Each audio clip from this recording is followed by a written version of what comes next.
Hello, my dear students. Welcome to the math class. In this class, we will discuss the review exercise question number one, which is related to the MCQs. The statement of question number one is that there are four options are given against the each statements and circle the correct options. इनके हर सवाल के ऊपर हमें चार options given है और आपने इसकी करेक्ट ऑप्शंस को जो है ना वो सर्कल करना है। अच्छा, एक बात याद रखें कि जब भी MCQs को सॉल्व करना हो ना, तो उसके लिए आपने पैटर्न अपना ये अपना लें कि ये डिसाइड कर लें कि हम पहले तो चेक करेंगे कि ये वाला फर्स्ट ऑप्शन क्यों नहीं पॉसिबल, सेकंड ऑप्शन क्यों नहीं पॉसिबल, थर्ड ऑप्शन क्यों नहीं पॉसिबल, फिर फोर्थ ऑप्शन क्यों नहीं पॉसिबल। जिस पे हमें क्लियरिटी मिल जाएगी कि ये ऑप्शन बिल्कुल बनता है, तो फिर हम उसको जो है वो यहाँ पर सर्कल कर लेंगे। तो चलें शुरू करते हैं क्वेश्चन नंबर वन से। स्टेटमेंट यह है कि the set builder form of the set. अब ये एक सेट के एलिमेंट्स गिवन है, उसने कहा कि इसकी सेट बिल्डर फॉर्म क्या हो सकती है। अब एलिमेंट्स क्या क्या हैं, फर्स्ट पे वन आ रहा है, फिर हमारे पास 1/3 है, देन 1/5 है, 1/7 है। ठीक है। अब ये इसी तरह से अप टू सॉन उसने कहा कि एलिमेंट्स चलते जा रहे हैं, तो आपने इसको सेट बिल्डर फॉर्म में लिखना है।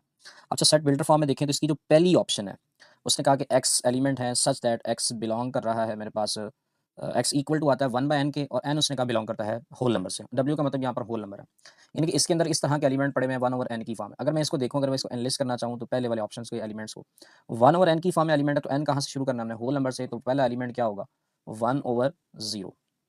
अच्छा, 1/0 की बात करें तो बेशक जब भी किसी नंबर को आप डिवाइड करते हैं 0 से, तो वो बेटे वो नंबर ही हमारे पास अनडिफाइन होता है, वो तो कभी डिविजिबल होता ही नहीं है।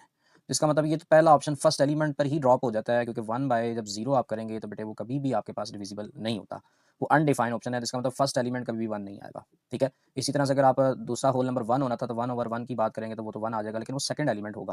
तो इसलिए फर्स्ट वाला ऑप्शन जो है ना हमारे पास एक्सेप्टेबल नहीं है। अगर यहाँ से कह भी देते हैं कि अगर मैं 1 से शुरू करूँ 1/1 1 होता है, तो दूसरा 1/2 आना था ना, तो वो कभी भी ऐसा नहीं हो सकता, क्योंकि दूसरा एलिमेंट यहाँ पर 1/3 है। इट मीन के फर्स्ट वाला ऑप्शन तो बिल्कुल भी एक्सेप्टेबल नहीं है यहाँ पर।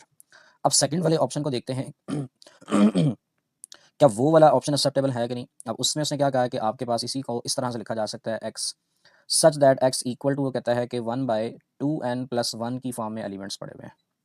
ठीक है। और उसी तरह से n बिलोंग करता है नेचुरल नंबर से, तो इसको भी देखते हैं, इसके एलिमेंट को एनालिसिस करना चाहें तो क्या एलिमेंट्स बनते हैं। तो फर्स्ट एलिमेंट की बात करूँ, अगर मैं यहाँ से देखें बेटे, एन जो है चूंकि होल नंबर से बिलोंग कर रहा है, तो इसका मतलब है पहला एलिमेंट जो होल नंबर होता है वो 0 होता है। तो यहाँ पर 1/2 को जब 0 से मल्टीप्लाई करेंगे तो 0 आएगा, तो 0 में 1 प्लस करेंगे तो 1 आ जाएगा। तो 1 को 1 पे डिवाइड करने पर 1 को जो है 1 पे डिवाइड करने पर 1 आता है, तो इसका मतलब पहला एलिमेंट इसका 1 होगा। तो इसका मतलब हमारे सोल्यूशन में भी पहला एलिमेंट 1 ही था। अब दूसरा एलिमेंट देखते हैं कि हमारे पास होल नंबर चूंकि वो 1 है, क्या ये वाला एलिमेंट बनाता है कि नहीं। तो अगर मैं n की जगह पर यहाँ पर 1 पुट करता हूँ, तो 2 को जब 1 से मल्टीप्लाई करेंगे तो वो 2 आ जाएगा, और फिर +1 करेंगे तो 3 आएगा। तो इसका मतलब है दूसरा एलिमेंट यहाँ पर बनेगा 1/3। तीसरा यानी कि n की जगह पर अब मैंने 2 पुट करना है, 0 पुट किया, फिर 1 किया, 2 पुट करते हैं। 2 को जब 2 से मल्टीप्लाई करेंगे 4, और +1 5, तो ये 1/5 बनेगा। तो देखें इसी तरह से नेक्स्ट में देखें तो 1/2 को 3 से मल्टीप्लाई करेंगे 6, और +1 7, तो ये 7 बनेगा। ये इसी तरह से बातें चलती जाएंगी। तो देखो, तो हमारे पास जो सवाल था वो भी तो कुछ इसी फॉर्म में नहीं था। ठीक है। तो इसका मतलब है जो इसका जो सेकंड ऑप्शन है वो हमारे पास एक्सेप्टेबल है, कि इसके एलिमेंट्स कुछ इसी तरह से आएंगे। तो इसका मतलब है हमारे पास इसका जो करेक्ट ऑप्शन बनता है वो बेसिकली हमारे पास बी वाला ऑप्शन बनता है। ठीक है। इसको सेट बिल्डर फॉर्म में हमने लिख लिया है। यहाँ सी ऑप्शन नहीं बन सकता। अगर मैं देखता हूँ यहाँ पर 0 पुट करता हूँ, जरी सी बात है होल नंबर से बिलोंग कर रहा है, 0 + 1 1 होगा, तो 1/1 तो 1 आ जाएगा, पहला एलिमेंट तो आ जाएगा। लेकिन जैसे ही आप सेकंड एलिमेंट यहाँ पुट करेंगे, when you put the second element which is 1 + 1 which is equal to 2, तो 1/2 not belongs to the this set, the second element of this set is 1/3। It means the C option is not correct, incorrect option है। तो यहाँ पर ये तो चूंकि fraction में ही नहीं है, तो इसका मतलब ये तो पॉसिबल ही नहीं है फ्रैक्शन में आने के लिए। ठीक है। तो correct option is that the option number 2 which is x such that x equal to 1/2n and n belongs to the whole number। तो ये इसका पहला MCQ सॉल्व हुआ। The statement of second MCQ is that if a is equal to the set, जैसे ये empty set की हमारे पास notation है, उसने कहा कि पावर सेट के एलिमेंट्स किस तरह से होंगे। अच्छा, पावर सेट मैंने यहाँ पर ये बताया था कि आपके पास ऐसे एलिमेंट्स का सेट होता है जो कि हमारे पास ऑल सबसेट्स का सेट बनाया जाता है। अच्छा, किसी भी एलिमेंट के किसी भी सेट के सबसेट के एलिमेंट्स की तादाद को मालूम करना हो, काउंटिंग करनी हो, तो वो बेटा ये होता 2⁻n, where n belongs to the number of elements। Here the MCQ number 2 is the number of element in this set is 0, which means that 2⁻0 is equal to 1। तो यहाँ से ये पता चलता है कि इस सेट के जो है ना नंबर ऑफ सबसेट जो है ना वो एक ही बनाया जा सकता है। अब सेट को आपने यानी कि इसका पावर सेट अगर बनाना है, पावर सेट ऑफ ए, तो आपने सबसेट जितने भी बनाए जा सकते हैं उसका एक सेट बनाना होता है। तो इस सेट का सबसेट बनाए तो एक ही बनता है, तो एक सबसेट बने तो वो इटसेल्फ होता है, तो इटसेल्फ यानी कि यही सबसेट आ जाएगा। अब ये सबसेट जो आया इसको अब आपने सेट की ब्रैकेट में भी तो क्लोज करना है, तभी तो इसका पावर सेट बनेगा। तो ये इसका पावर सेट बनता है। तो यहाँ पर देख लेते हैं कहीं पर इसकी करेक्ट ऑप्शन मिलती है तो ये सी वाला ऑप्शन देखें तो ये बेटा इसी फॉर्म में लिखा हुआ है, तो इसका मतलब है इस MCQ की जो करेक्ट ऑप्शन है वो सी है। ठीक है।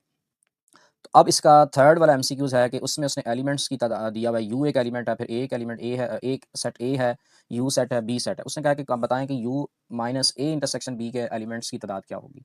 इसका मतलब यहाँ पर ये हुआ कि first of all we have to calculate the A intersection B. A intersection B means that we have to calculate the common elements of A and B. थोड़ा सा मैं इसको डायरेक्ट सॉल्व करने की कोशिश करता हूँ। A intersection B, A intersection B में ए और बी के कॉमन एलिमेंट्स देखने हैं, तो ये ए वाला सेट है और ये बी वाला सेट है।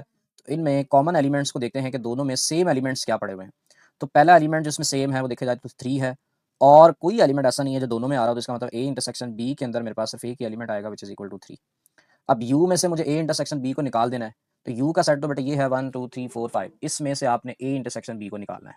ठीक है, U minus A intersection B है, तो U minus A intersection B की बात करें तो यू के एलिमेंट्स के वो आपने एलिमेंट्स लिखने जो ए इंटरसेक्शन बी के अंदर नहीं पड़े हुए। तो पहला एलिमेंट 1 इसके अंदर नहीं पड़ा हुआ, तो इसका मतलब ये लिखा जाएगा 2 भी नहीं पड़ा हुआ, 3 देखें पड़ा हुआ तो वो माइनस होगा, 4 और 5 आ जाएगा। इसका मतलब 1 2 4 5 वाला कहीं पे सेट होना चाहिए, तो वो जहाँ पे भी होगा उसकी करेक्ट ऑप्शन बनेगी।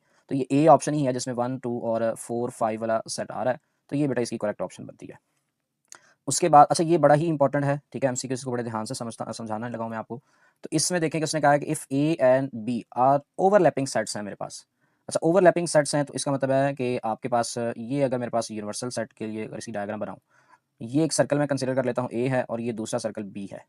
ओवरलैपिंग का मतलब होता है उसके अंदर कॉमन एलिमेंट्स कुछ ना कुछ होंगे। इस सेट को ए का नाम दे देता हूँ और इसको बी का नाम दे देता हूँ।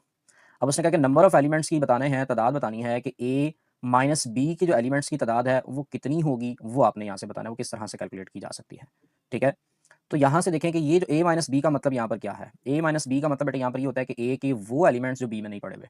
तो अगर डायग्राम से वो देखा जाए तो ए का वो हिस्सा जो बी में नहीं आ रहा, तो ए का वो हिस्सा जो बी में नहीं आ रहा, जो मैंने ये लाइन्स की वजह से आपको दिखाया, यही वाला हिस्सा है जो बी के अंदर आपके पास मौजूद नहीं है। अगर मुझे इसके एलिमेंट्स की तादाद मालूम करनी हो, तो यहाँ से मैं कह सकता हूँ कि number of elements of A minus B किस तरह से बताया जा सकता है। अगर मुझे ये वाले एलिमेंट्स की तादाद मालूम करनी है, तो इसका मतलब अगर ये जो पूरा सर्कल है वो किसका, ए का है, यानी इस पूरे सर्कल में से यानी कि नंबर ऑफ एलिमेंट्स जो ए हैं, इसके एलिमेंट्स को पूरे तो नहीं आ रहे हैं सर्कल में, ये कुछ हिस्सा ये जो दरमियान में है इसको किसी तरह से निकालना है। तो तब जाके ए माइनस बी के एलिमेंट्स निकलेंगे ना। ये देखें ये वाला पोर्शन आपने इसके एलिमेंट्स की तादाद बतानी है।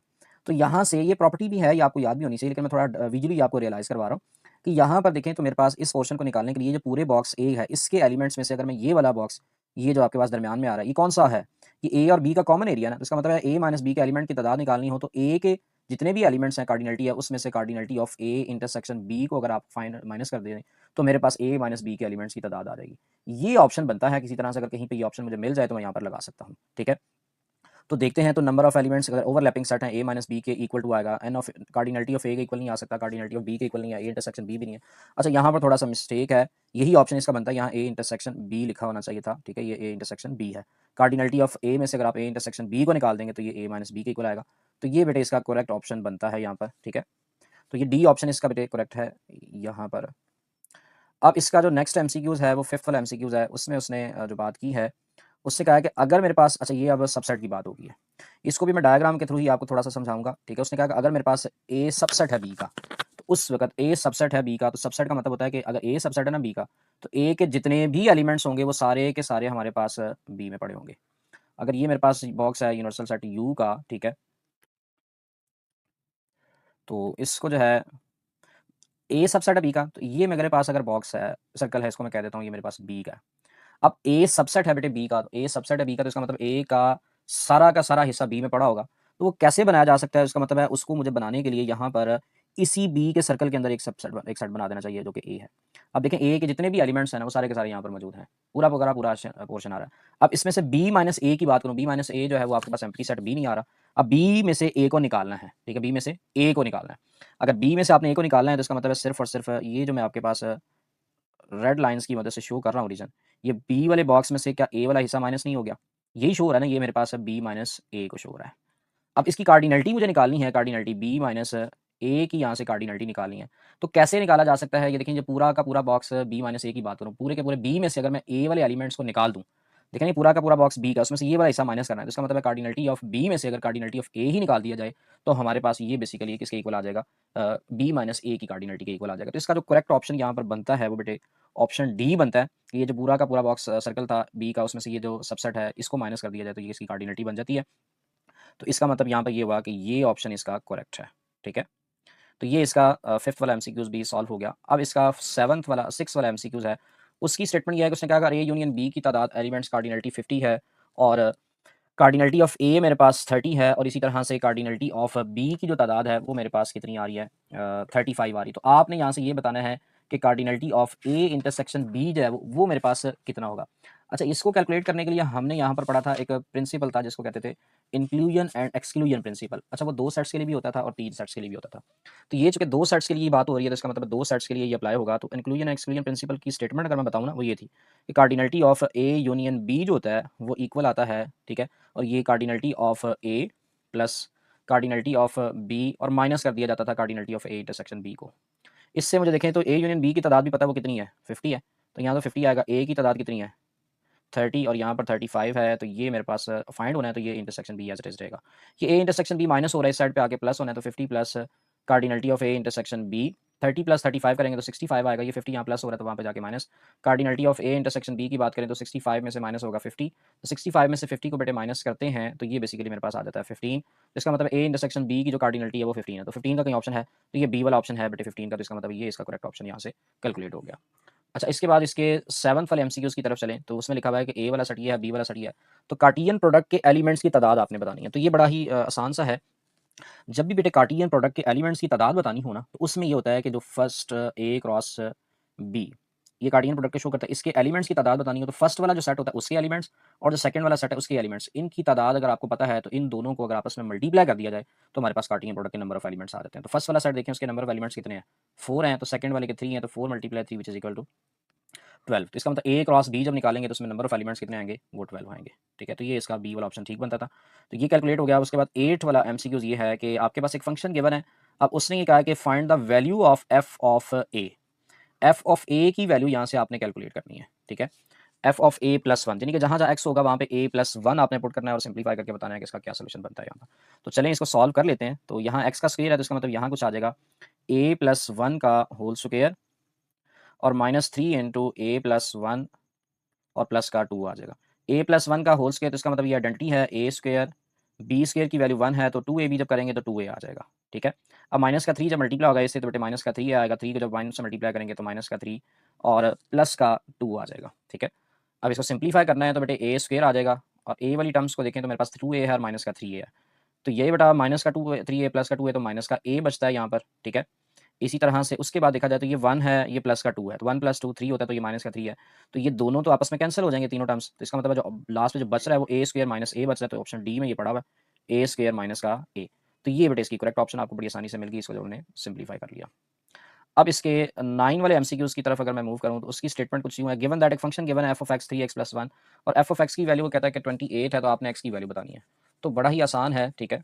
अगर एफ ऑफ एक्स की वैल्यू 8 है 28 है तो एफ ऑफ एक्स की जगह पर बस आपने 28 पुट करना है, तो 28 इक्वल आ जाएगा किसके 3x प्लस 1 के, ठीक है। एफ ऑफ एक्स की जगह मैंने उसकी वैल्यू पुट कर दी, ये प्लस का 1 है यहाँ पर आके -1 होगा तो 28 माइनस 1 इक्वल टू 3x आएगा, तो 27 बनेगा, 3 मल्टीप्लाई और इधर आके डिवाइड, तो x की वैल्यू यहाँ से निकल आएगी विच इज इक्वल टू 9।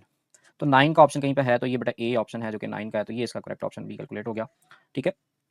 अब इसका लास्ट वाला एमसीक्यूज है, उसने एक दो सेट दिए ए और बी और ये दोनों नॉन एम्प्टी सेट हैं, दिखाने से ही पता चल रहा है, ठीक है।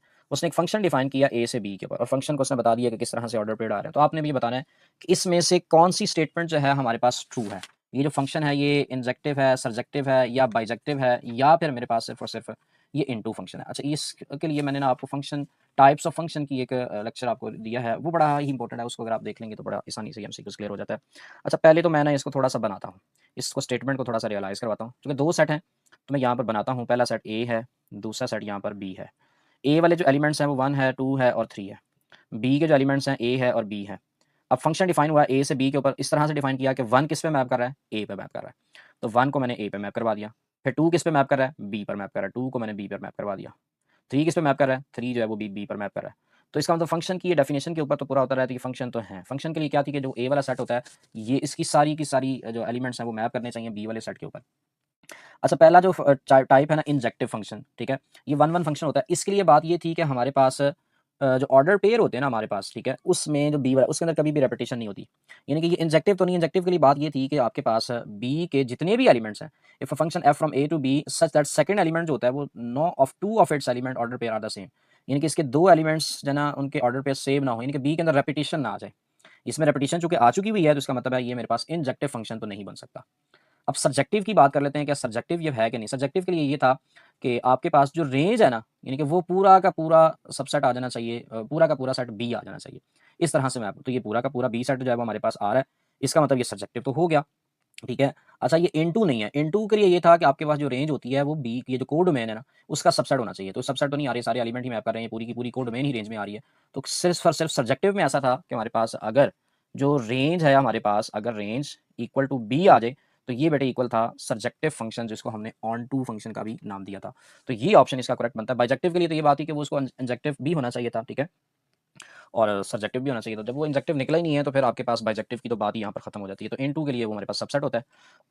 इट मीन्स कि यहाँ पर ये जो बी वाला ऑप्शन है, जो कि सब्जेक्टिव वाला, वो करेक्ट ऑप्शन यहाँ पर बनता है, ठीक है। तो ये इसके जो है बेटे एमसीक्यूज़ को हमने कवर कर लिया इस लेक्चर के अंदर। होपफुली आपको ये सारे एमसीक्यूज़ समझ आए होंगे। अगर फिर भी आपको किसी एमसीक्यूज़ के हवाले से कोई प्रॉब्लम आई तो मुझे लाजमी बताइएगा, इंशाल्लाह फिर मैं आपको लाजमी इसका आंसर भी करूँगा, ठीक है। तो आज के लिए फिर हम यहीं तक बात रखते हैं, मिलते हैं हम अब नेक्स्ट लेक्चर के अंदर। तो ओके बेटे, अल्लाह हाफिज़।